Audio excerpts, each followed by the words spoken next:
Muy bien. Entonces, como no sabemos qué hay que hacer en el ministerio, porque no recibimos instrucción, ¿qué cosa es usted? Pastor. Ah, bueno. ¿Y usted? Pastor. Todo el mundo es pastor. Pero el desarrollo de ese ministerio, ¿usted lo conoce? ¿Ha recibido instrucción en oración? No. Llegó la hora de que la iglesia comience a despertarse, recibiendo los ministros instrucción del Padre para el desarrollo de nuestros ministerios. Imagínense que Dios le dijera, se le aparece Dios en persona al pastor y le dice, te encargo en tu ministerio que ores por todos los pastores y por la iglesia y por todos los hombres. Se lo encargo. Eso es parte de su ministerio. ¿Cómo se sentiría, pastor? Si Dios en persona se lo dice, lo vio con los ojos. Este hombre pasaría con calentura como un año. Calentura, temblando y orando y suplicándole a los demás, a todos nosotros, que oremos por los pastores, porque esa es la voluntad de Dios. Pero ¿cuántos años tiene de ser pastor? Perdóneme, pastor, que lo tomé como ejemplo. Perdóneme. ¿Cuántos años tiene de ser pastor? Y ha ido a la oración y no ha recibido la instrucción, y la instrucción está en la Biblia. Y la instrucción está en Dios. Su palabra sigue hablando y no la escuchamos. ¿No cree que tenemos que entrar en la verdadera oración? Hermano mío, hermano Esteban Velázquez, yo asustado por aquellos hombres que durante 70 años hicieron ayuno, y vino Dios a decirle, ustedes ayunaron para mí. ¿No cree que si se lo dijeran a usted, 70 años, amigo, orando, a lo mejor desde chiquito hasta que tenía 75, y que Dios venga y te diga, pues no ayunaste para mí, pero pasaste hambre 70 años? Y no era como los ayunos de ahora, que llega hasta las 12 del día la gente. Eran ayunos. ¿No cree que nosotros podemos estar equivocados por no tener juicio en la oración delante de Dios? ¿No cree usted que tenemos que pensar en eso? ¿Por qué no piense en ello? No piense en mí, no piense que yo digo burrada.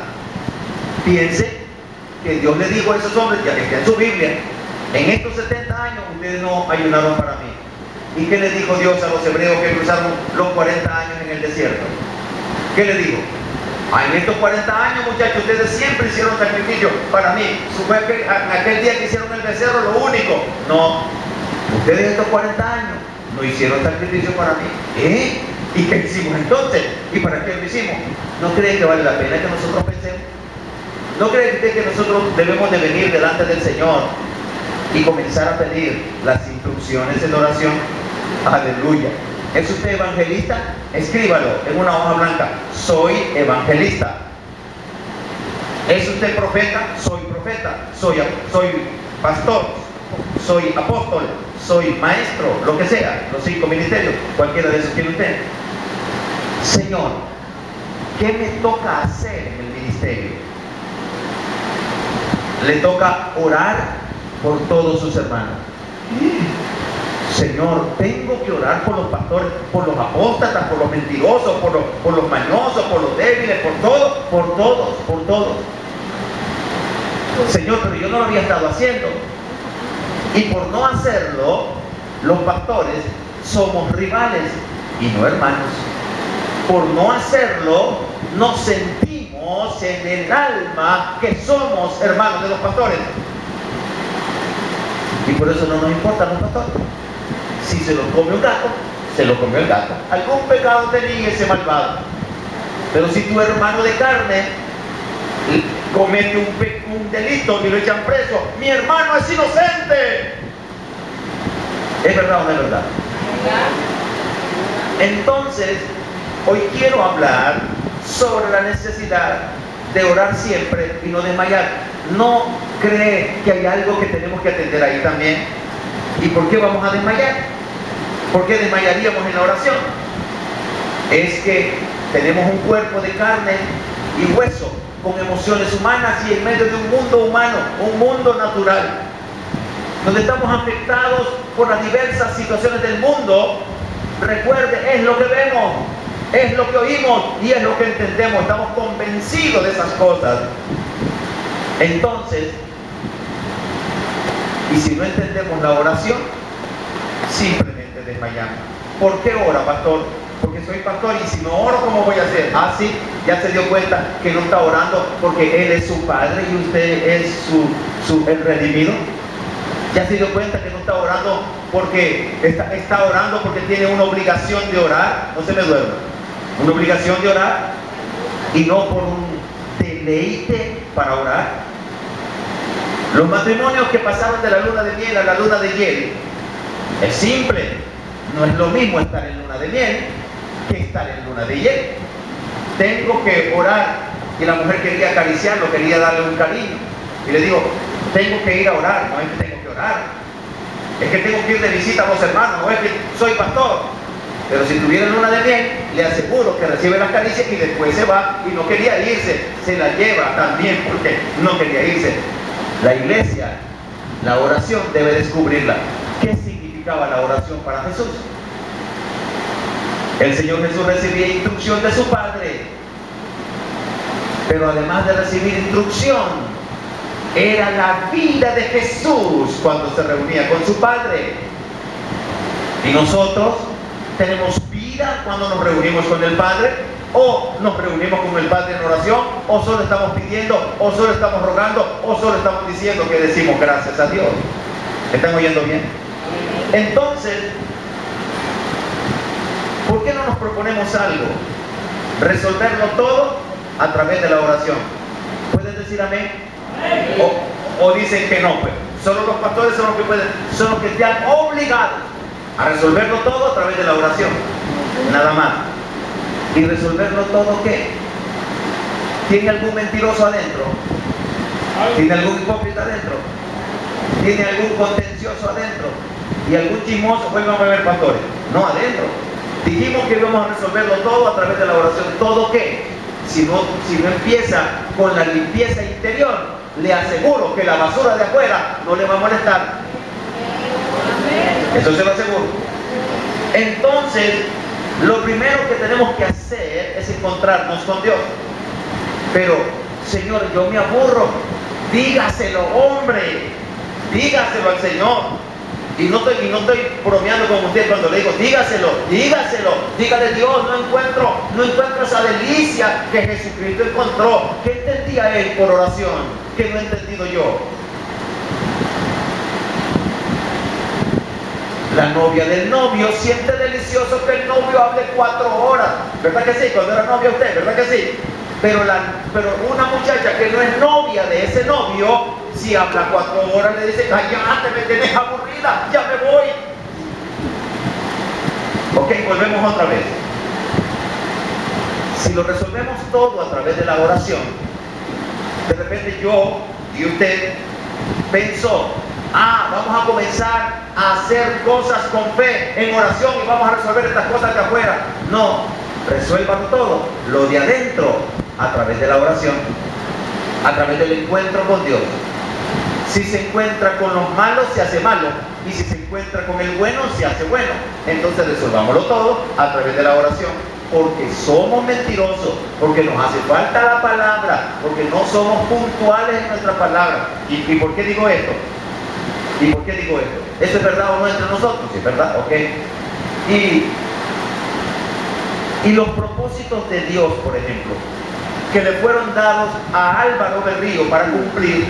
Me dijo, Álvaro, mis propósitos para que vos alcances en la tierra son estos y estos.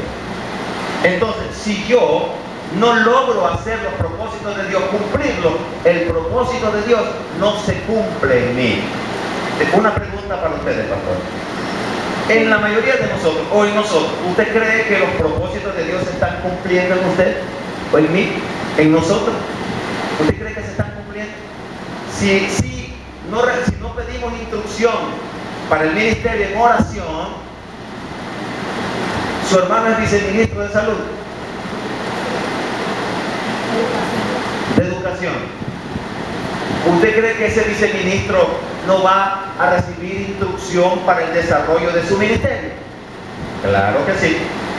Y los embajadores, hermano mío, usted de Antioquía que está de este lado, y los embajadores no reciben instrucción de sus naciones para poder representar a su nación dignamente. Muy bien. Y los mensajeros no tienen que oír al que los manda el mensaje para poderlo transmitir. Sí, es verdad. Ahora volvamos, no se enojen conmigo, porque yo estoy enojado conmigo. Enojado de haber pasado muchos años sin tener la conciencia de recibir instrucciones para mi ministerio, y lo hacía como yo pensaba. Por eso metemos la pata, y hemos metido la pata muchos de nosotros. ¿Están de acuerdo con eso? Ok, ahora que el Espíritu del Señor, por gracia, me enseñó, yo necesito entender. Y si a usted le enseña, necesita entender, porque llegó la hora de la reconstrucción de los ministerios que hay en la tierra. Cuando los ministerios sean reconstruidos, le aseguro que la unidad del Espíritu en nosotros será una realidad, y ya no tendremos necesidad de que venga un psicólogo a aconsejarnos que no nos portemos mal con los demás. Simplemente vamos a ser hermanos. Reconstrucción del ministerio. ¿Me están oyendo bien? Entonces, aquí solo hay una cosa que hacer: hacer contacto con Dios. Hacer contacto con Dios. Ok, pero ¿cómo hacer contacto con Dios? ¿Se acuerda de aquel hombre que cometió un pecado horroroso? Se acostó con la mujer de Urías, y luego lo quería engañar, y luego lo mandó a matar. ¡Qué pecado más bárbaro! Pero ese hombre que tenía una relación con Dios real, cuando se dio cuenta, inmediatamente se postró, se arrodilló, se humilló, pidió perdón y fue perdonado. Y ahora se menciona como el hombre conforme al corazón de Dios. Nosotros necesitamos ir a la oración y dígale, bosteza en la oración. Dígale, bostezo en la oración. Señor, yo no siento gusto en la oración. Mire, a mí mi pastor me dijo que primero cantara 2 cantitos, y después dijera te adoro, y después le pidiera perdón, y después le hiciera las bendiciones. Olvídese de eso. Solo contáctese con Dios. Y cuando usted haga contacto con Dios, su alma necesita contactarla con Dios. Su alma es la que anhela estar en la presencia de su Padre. Su carne no. ¿Me entendió eso? Por esa razón, ahora es entendible, Carlita, que los espirituales son los que se ocupan en las cosas del Espíritu. Los carnales no puede la carne hacer lo que el alma es la que tiene que hacer. El alma pertenece a Dios, el alma es espiritual. Haga que su alma haga contacto con Dios en oración, y usted estará, pero en otra dimensión, y cuando termine la oración, le va a dar sueño y ganas de dormir. Pero es que ya terminó la oración, vivió un tiempo de regocijo, un tiempo de agrado, un tiempo de paz, un tiempo de benevolencia. No se me duerma. ¿Me está escuchando bien? ¿Me está escuchando bien? Entonces llegó la hora de prepararnos, hombre. Ok, la instrucción de nuestros ministerios. ¿Qué tiene que hacer en el ministerio el pastor? ¿Tiene que tener misericordia? Sí. Pero Dios le dijo, quiero que tengas misericordia. Pero es que usted está en representación de la misericordia del cielo. Entonces la misericordia que usted va a tener no es la misericordia de nosotros, la que le da un peso al pobrecito. Es la misericordia de Dios que traspasa todos los límites de nosotros. ¿Sí me oyeron? Misericordia. Cuando viene un pastor y nos mete un cuento de otro pastor, ¿qué le sale rápido? ¿Le sale el murmurador, el chisme o el misericordioso? ¿Qué le sale? A ver, ¿qué le sale, pastor? ¿Qué le sale de repente? Alguien vino y le dijo tal cosa, y entonces usted no le dijo, hermano, oremos por el hermano para que se levante. ¿No ves que todos estamos sujetos a pasiones como Elías? tengamos de él misericordia. Cuando metamos la pata a nosotros, otro va a tener misericordia de nosotros. Pero hacemos lo contrario, no funciona nuestro ministerio. Cuando nosotros vamos a recibir instrucción por el Espíritu, entonces se nos dice que sin el Espíritu Santo no podemos ser ministros del Señor Jesucristo, no podemos ser iglesia. ¿Verdad que sí? No podemos.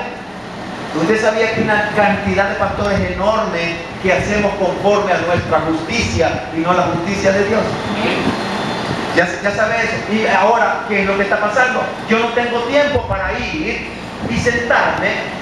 ¿Cuántas horas tengo que sentarme frente al Creador para que me diga lo que yo tengo que hacer en mi ministerio? Las mujeres de pastores, levanten la mano. Ok, ellas tienen un ministerio, mantener a los pastores pastoreados, pero a veces los mantienen toreados y no pastoreados. ¿Oyeron lo que dije? No estoy bromeando, yo no estoy bromeando. Hay mujeres de pastores que mantienen a los pastores toreados y no pastoreados. ¿Y cuál es el ministerio? ¿Cuál es la instrucción para su ministerio? Que los pastoree, que los haga sentir un príncipe, mi príncipe. Entonces te va a creer que es un príncipe, ya no va a ser jornalero. Cuando nosotros estamos orando delante del Señor, se necesita estar como María. ¿Se imagina María?